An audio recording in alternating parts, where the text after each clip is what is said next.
सन्माननीय गोळे सर, शाळेचे पर्यवेक्षक सन्माननीय डोंगरे सर, व्यासपीठावर उपस्थित असणारे माझे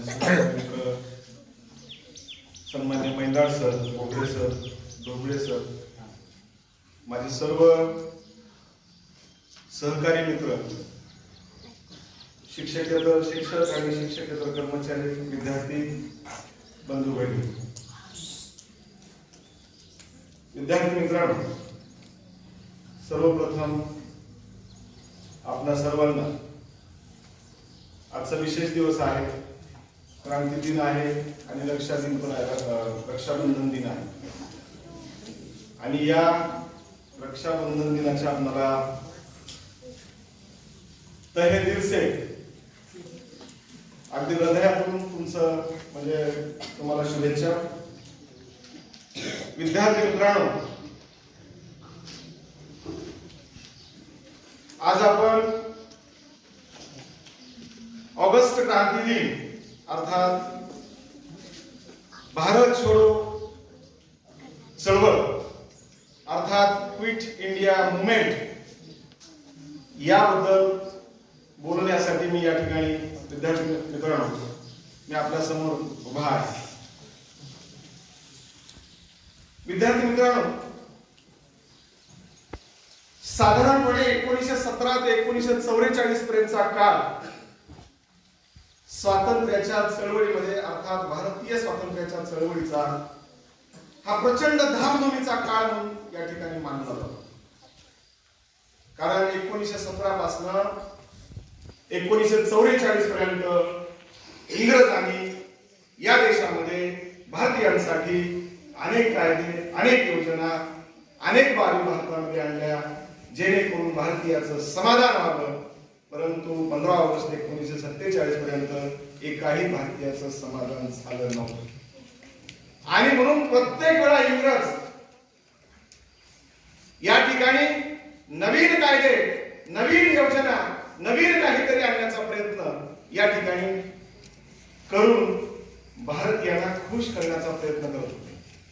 अर्थात पहिलं लढाई इंग्रजांसोबत झाली 1757 प्लासीची लढाई, त्याच्यानंतर 1857 आणि त्याच्यानंतर 1947 100 वर्षाच्या फरकाने आपण इंग्रजांसोबत उठाव केला आणि इंग्रजाला सळोपीपळ करून सोडलं.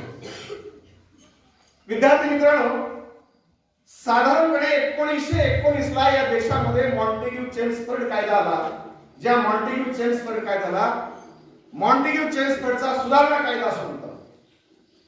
आणि या मॉन्टेग्यू चेम्सफोर्डच्या सुधारणा कायद्यामुळे या कायद्यानुसार या ठिकाणी मॉन्टेग्यू आणि चेम्सफोर्ड या दोन अधिकाऱ्यांना ब्रिटिश सरकार विन्स्टन चर्चिल जे ब्रिटिशांचे पंतप्रधान होते यांनी भारतात पाठवले योजना देऊन.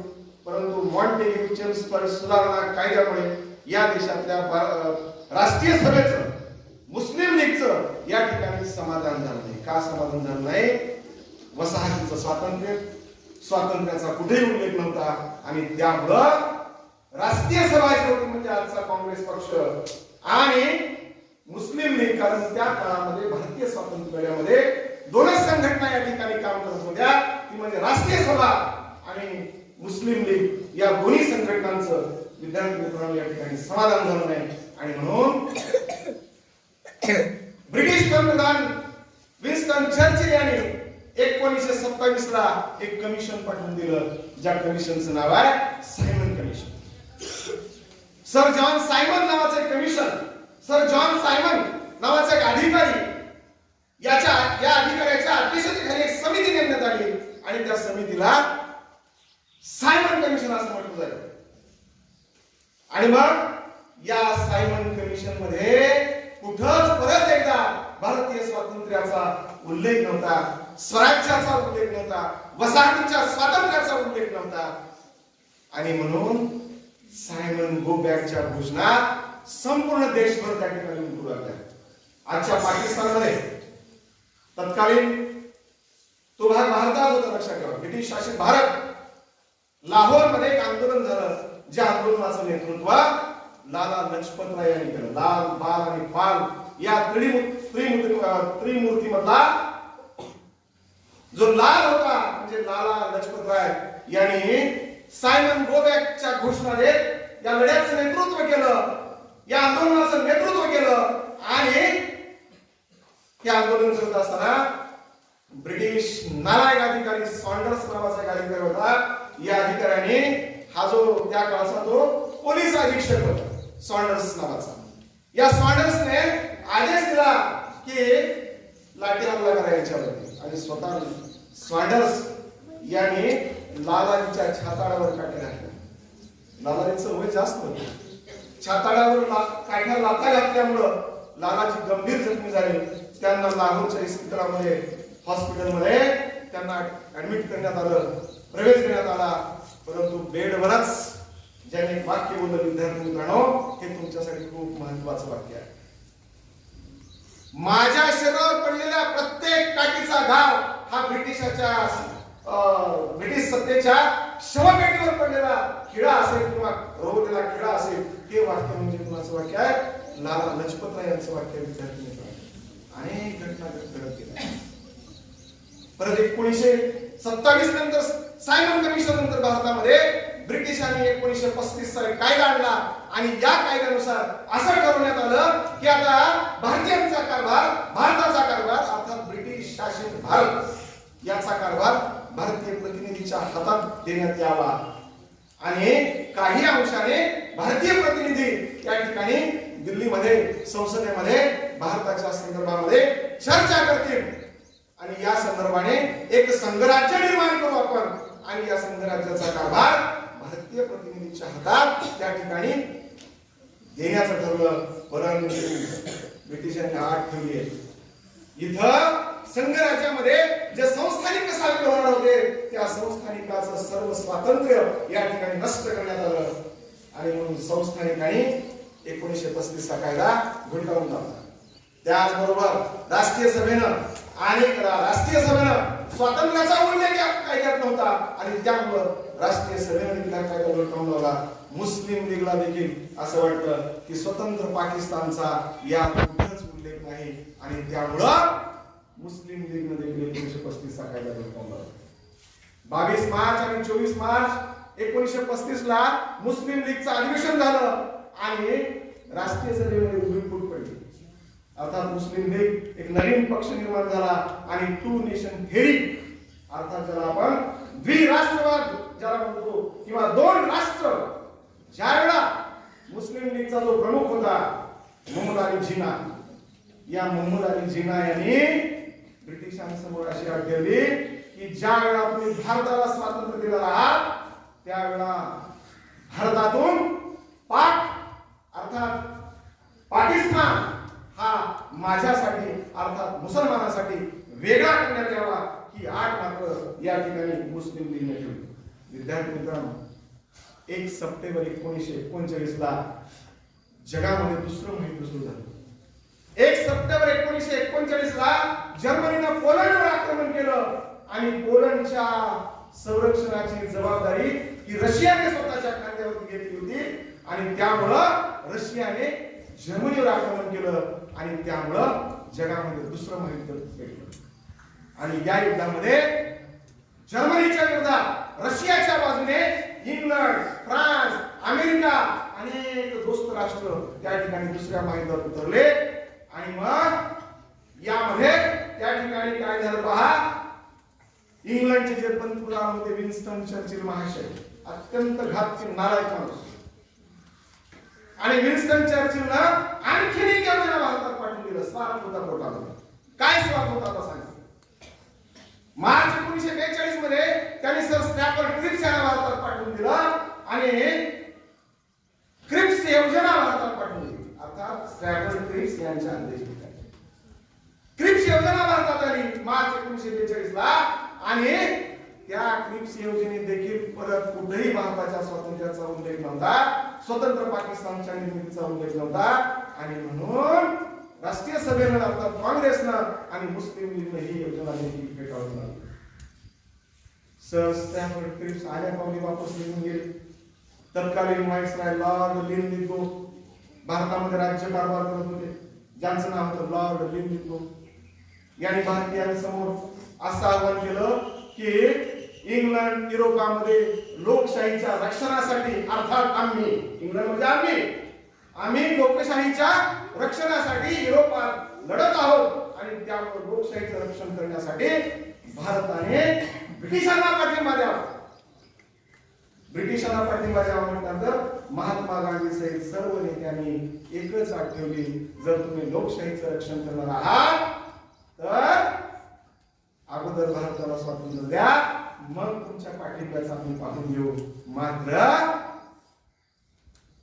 इतर काय झालं पहा, लॉर्ड लिंलिथगोने मात्र भारतीयांची मागणी मान्य केली नाही आणि मान्य न केल्यामुळं याच्या अगोदरची घटना सांगतो. कारण 1935च्या कायद्यानुसार या देशामध्ये 1937 ला ज्या प्रांतिक निवडणुका झाल्या होत्या भारतातल्या 11 प्रांतांमध्ये, त्या 11 पैकी 8 प्रांतांमध्ये राष्ट्रीय सभेचे अर्थात काँग्रेसचे मंत्रिमंडळ निवडून आले होते आणि बाकीच्या 3 ठिकाणी मात्र कोणत्याच पक्षाला स्पष्ट बहुमत न मिळाल्यामुळं संमिश्र मंत्रिमंडळ तयार करण्यात आले. अर्थात लॉर्ड लिंलिथगोने जेव्हा भारतीयांची मागणी अमान्य केली तेव्हा राष्ट्रीय सभेची जी काही 8 राज्यातली प्रांतिक मंत्रिमंडळ होती, या सर्वच प्रांतिक मंत्रिमंडळांनी आपल्या पदाचे राजीनामे देऊन टाकले आणि इथून मात्र या ठिकाणी छोडो भारत आंदोलनाला सुरुवात झाली. 14 जुलै 1942 ला वर्धा या ठिकाणी, नागपूर जवळ असणारं, विदर्भामध्ये असणारं वर्धा एक ठिकाण आहे. या वर्ध्याला राष्ट्रीय सभेच्या कार्यकारिणीची बैठक झाली आणि या बैठकीत असं ठरवण्यात आलं की जन आंदोलन आणखीन प्रकार करायचं आणि ब्रिटिशांना या ठिकाणी घालवून टाकायचं. हा ठराव त्या ठिकाणी घेण्यात आला आणि ब्रिटिशांना फक्त आणि फक्त 24 दिवसाची मुदत देण्यात आली. 14 जुलै 1942 या दिवशी ठराव घेण्यात आला आणि त्या दिवशी त्यानंतर 24 दिवसाचा त्या ठिकाणी त्यांना मुदत देण्यात आली. 24 दिवसापर्यंत आम्हाला तुम्ही स्वातंत्र्य द्या, अन्यथा आणखीन आम्ही आंदोलन अहिंसक मार्गाने, इथं महत्वाचं लक्षात ठेवा, अहिंसक मार्गाने हे आंदोलन आणखीन आम्ही प्रखर करू ही घोषणा. कारण गांधीजीला आता फार काळ थांबणं शक्य नव्हतं आणि म्हणून गांधीजींनी आणखीन आम्ही आंदोलन आणखीन तीव्र करूया. 24 दिवस निघून गेले. ब्रिटिश मात्र गेंड्याच्या कातडीचं सरकार होतं. ब्रिटिश दिसायला खूप सुंदर असतात, परंतु त्यांचं थोबाड, त्यांचं शरीर खूप सुंदर, परंतु अत्यंत काळ्या हृदयाचे आणि पाषाण हृदयाचे ब्रिटिश लोक मात्र यांना भारतीयांची दया येत नव्हती आणि म्हणून परत एकदा 7 ऑगस्ट 1942 ला मुंबईच्या गवालिया टँक मैदानावर, अर्थात आज त्या गवालिया टँक मैदानाचं नाव आहे क्रांती मैदान, त्या क्रांती मैदानावर एक अधिवेशन सुरू झालं. ज्या अधिवेशनाचे अध्यक्ष होते डॉक्टर मौलाना अबुल कलाम आणि त्या ठिकाणी असं ठरवलं की ब्रिटिशांना चाल द्यावा. दुसऱ्याच दिवशी म्हणजे 8 ऑगस्ट 1942 ला त्याच अधिवेशनामध्ये देशाचे पहिले पंतप्रधान पंडित जवाहरलाल नेहरू यांनी एक ठराव मांडला. काय ठराव मांडला? ब्रिटिशांना साथ द्यावा, ब्रिटिशांना भारत सोडून जा, आता आमचा आम्ही पाहूया, आमचा देश, आमच्या देशाचा कारभार आम्ही करतो, आम्ही समर्थ आहोत, त्यामुळे ब्रिटिशांनो तुम्ही साथ द्यावा, इथून निघून जा, हा ठराव मांडला. आणि त्यापुढे पंडित जवाहरलाल नेहरूंनी घोषणा केली की यानंतरचं जे प्रखर आंदोलन होईल, अहिंसक आंदोलन होईल, या अहिंसक आंदोलनाचं नेतृत्व किंवा भारतीय स्वातंत्र्याचा लढा हा मोहनदास करमचंद गांधी या अवलिया माणसाच्या नेतृत्वाखाली आपण सर्वजण लढणार आहोत. आणि त्याच ठिकाणी मोहनदास करमचंद गांधी उठून उभे राहिले आणि म्हणायला लागले की या क्षणापासून तुमच्यापैकी प्रत्येक स्त्री पुरुषाने स्वतंत्र भारत आहे, स्वतंत्र आहोत असं समजलं पाहिजे आणि आपण स्वतंत्र भारताचा नागरिक म्हणून जगलो पाहिजे, त्या ठिकाणी जगलो पाहिजे आणि भारताला स्वातंत्र्य तरी देऊ किंवा स्वतंत्र करत असताना मरून तरी जाऊ, डू और डाय, करा किंवा मरा, करेंगे या मरेंगे, हे भावनिक स्फूर्तिदायक आव्हान भारतीयांना मोहनदास करमचंद गांधी यांनी केलं. लक्षात ठेवा, असं म्हटल्याबरोबर सगळ्या देशामध्ये आक्रोश उसळला. रस्त्यावर महात्मा गांधीच्या आदेशाचं पालन केलं जाऊ लागलं. संपूर्ण भारतातल्या गावागावामध्ये या ठिकाणी ब्रिटिशांच्या विरोधात वंदे मातरमच्या घोषणा त्या ठिकाणी दिल्या जाऊ लागल्या. आणि यामध्ये ब्रिटिशांचे पोलीस ठाणे असतील, ब्रिटिशांचे तुरुंग असतील, ब्रिटिशांच्या सरकारी शाळा असतील, ब्रिटिशांचे रेल्वे स्टेशन असतील, या सगळ्या यंत्रणा भारतीयांनी ताब्यात घेतल्या. आणि त्यामुळं ब्रिटिश सरकार खडबडून झालं. आणि खडबडून झाल्यानंतर 9 ऑगस्टच्या पहाटे, भल्या पहाटे महात्मा गांधीला अटक करण्यात आली. महात्मा गांधीच नाही, महात्मा गांधीला अटक करून पुण्यातल्या आगा खान पॅलेसमध्ये त्यांना स्थानबद्ध करण्यात आलं. महात्मा गांधी सोबत पंडित जवाहरलाल नेहरू, देशाचे पहिले राष्ट्रपती राजेंद्र प्रसाद, सरदार वल्लभभाई पटेल, मौलाना अबुल कलाम या सगळ्या काँग्रेसच्या राष्ट्रीय सभेच्या प्रमुख नेत्यांना अटक करण्यात आली. ही बातमी वाऱ्यासारखी संपूर्ण देशामध्ये पसरली आणि संपूर्ण देशामध्ये आक्रोश उसळला. ही चळवळ महाराष्ट्रातील पोहोचली. विद्यार्थी मित्रांनो, महाराष्ट्रात चिमूर असेल, आष्टी असेल, यावली असेल, महाड असेल, गारगोटी असेल, या अनेक गावातून ब्रिटिशांना चालते व्हायच्या घोषणा, वंदे मातरमच्या घोषणा या ठिकाणी दिल्या जाऊ लागल्या. त्या मित्रांनो, याच्यामध्ये तुमच्या वयातल्या मुलांची भूमिका खूप महत्वाची. भारत छोडो आंदोलनामध्ये एक स्फूर्तिगाथा तुम्हाला मला या ठिकाणी सांगावीशी वाटते. शिरीष कुमार नावाचा एक 14 वर्ष वयाचा मुलगा जो 8वी मध्ये शिकत होता, नंदुरबार जिल्ह्यामध्ये, जो ब्रिटिशांच्या विरोधात घोषणा देत स्वतःच्या नेतृत्वाखाली विद्यार्थ्यांचा एक जथ्था घेऊन त्या ठिकाणी घोषणा देत होता की ब्रिटिशांना चालते व्हा, वंदे मातरम. या घोषणा मात्र ब्रिटिशांच्या अधिकाऱ्यांना सहन झाले नाही. या शाळकरी मुलावर ब्रिटिश अधिकाऱ्यांनी गोळीबार केला होता. आणि या गोळीबारामध्ये या ठिकाणी शिरीष कुमार असेल, लालदास असेल, धनसुखलाल असेल, शशीधर असेल, घनश्याम दास असेल, ही 8वीतली मुलं या ठिकाणी यांनी होतात केले. लक्षात ठेवा. म्हणजे या देशाचा तिरंगा जो आपण दरवर्षी अभिमानाने फडकावतो, लक्षात ठेवा, या तिरंग्याची मान आणि शान वाढवण्यासाठी 8वीतल्या मुलांनी देखील या ठिकाणी विद्यार्थी मित्रांना योगदान दिलं. पुढे या देशामध्ये भूमिगत चळवळ आली. भूमिगत चळवळीमध्ये राम मनोहर लोहिया असतील, जयप्रकाश नारायण असतील, महाराष्ट्राचे पहिले मुख्यमंत्री यशवंतराव चव्हाण असतील, वसंतदादा पाटील असतील, उषा मेहता असतील, मदनलाल बागडी असतील, विठ्ठल झवेरी असतील, या सगळ्यांनी भूमिगत होऊन सरकारला बाहेर यायचं, सरकारच्या मालमत्तेचं नुकसान करायचं आणि चळवळ आणखी भूमिगत ठेवायची आणि लढवत बसायचं. पुन्हा संधी साधली की पुन्हा सरकारी मालमत्तेचं नुकसान करायचं आणि पुन्हा बाहेर निघायचं आणि पुन्हा त्या ठिकाणी लपून जायचं. याला म्हणतात भूमिगत चळवळ, अंडरग्राउंड मुवमेंट्स. शेवटचा मुद्दा या देशामध्ये महात्मा गांधींच्या भारत छोडो आंदोलनाला प्रतिसाद देत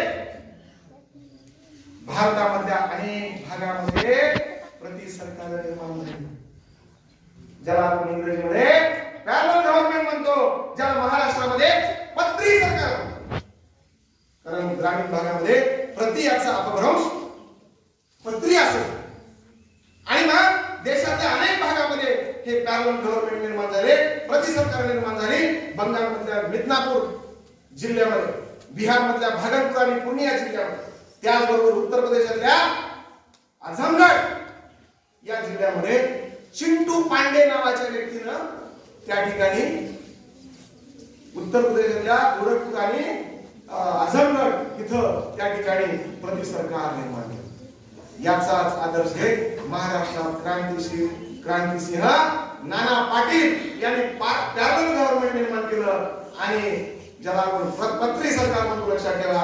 आणि ब्रिटिशांच्या पायात खेळ ठोकण्याचं काम केलं, लक्षात ठेवा. आणि या भारत मातेला ज्या गुलामगिरीच्या जोखडामध्ये आपण अडकलेलो होतो त्याला बाहेर काढण्याचं काम या ठिकाणी विद्यार्थी मित्रांनो केलेलं आहे. विद्यार्थी मित्रांनो, अनेकांनी आपले योगदान या भारत छोडो आंदोलनामध्ये दिलं आहे. यामध्ये राष्ट्रसंत तुकडोजी महाराज असतील, साने गुरुजी असतील, गावागावामध्ये मिरवणूक असतील, राष्ट्रसंत तुकडोजी महाराज, साने गुरुजी, खरा तो एकच धर्म, हे जगाला प्रेम अर्पण हा संदेश घेऊन गावागावामध्ये साने गुरुजी फिरून आले. साने गुरुजी तुकडोजी महाराज यांना देखील ब्रिटिशांनी सोडलं नाही, उत्सर्गाने तुरुंगात टाकलं.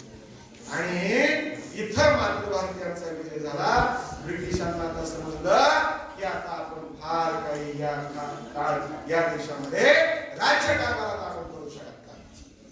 आणि म्हणून पुढे 1942 नंतर ज्या अनेक फटाफट एक योजना देशामध्ये येऊ लागल्या आणि या योजनेचा परिपाक, या योजनेचा परिणाम एकच झाला की ब्रिटिशांना आता कळालं की आता आपण फार काही नाही थांबायचं आणि यांना आता स्वातंत्र्य देऊन आपण या ठिकाणी मुक्त व्हायचं. लक्षात ठेवा विद्यार्थी मित्रांनो, बोलण्यासाठी प्रचंड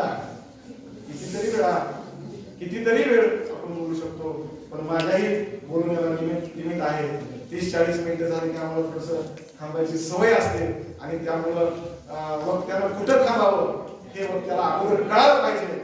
आणि तुमच्या टाळ्या वाजण्यापूर्वी